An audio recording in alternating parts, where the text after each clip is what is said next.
Hello, this is Greg Johnson, pastor at Beaver Valley Lutheran. Another midweek devotion to share with you.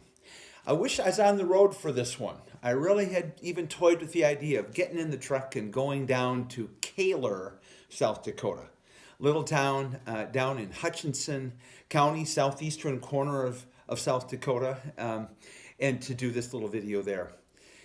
What do you know about Kaler? Population 47. It's famous. It's famous for something, and a few of my men's breakfast folk earlier, they heard me do this devotion, and confirmation kids, none of my confirmation kids knew anything about Kaler, but a few of the men did. Kaler is famous for one thing. Can you name it? The South Dakota Magazine has done a wonderful job of kind of having some fun with tiny towns and how important they are. Listen to the opening paragraph of this article. Chislik was introduced in Hutchinson County by John Hailworth, who arrived in the 1870s from the Crimea of southern Russia, a region where chislik, cubes of skewered beef, lamb, or pork, were grilled over an open fire.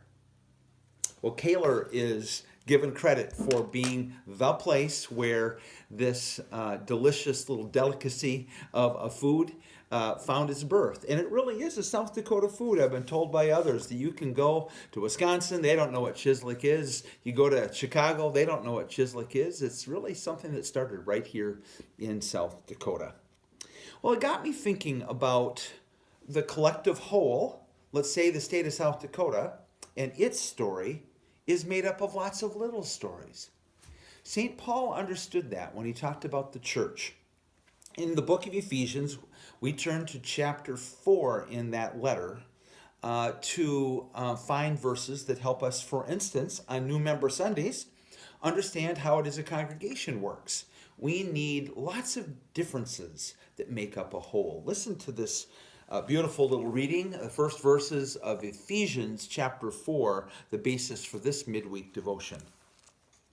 Paul first talks about the whole. He says, I, therefore, the prisoner in the Lord, beg you to lead a life worthy of the calling to which you've been called, with all humility and gentleness, with patience, bearing with one another in love, making every effort to maintain the unity of the Spirit in the bond of peace.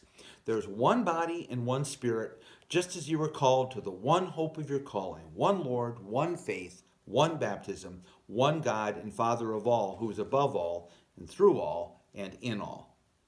So Paul begins by calling each of the believers in Ephesus to join in the whole.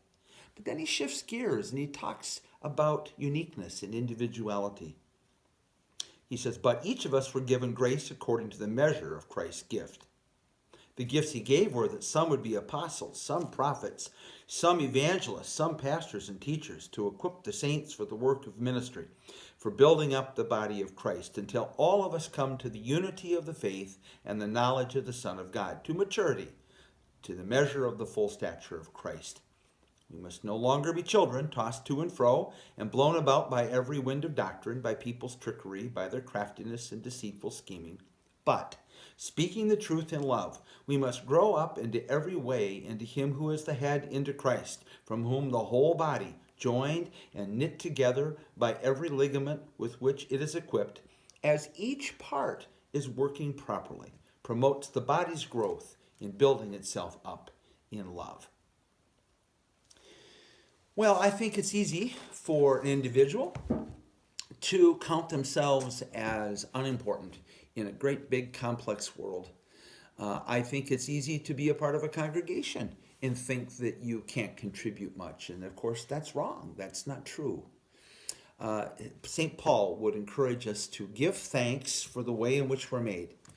No one person can do it all. And so how we're each put together, each part unique, is really vital and maybe just a good reminder for us. So let's say this as clearly as we can. South Dakota, a wonderful state. I know we're all proud of it. And yet it wouldn't be the same, would it, without a Kaler? It just wouldn't be quite the same without Chislik. Ephesians chapter 4, a devotional thought for this week in Easter.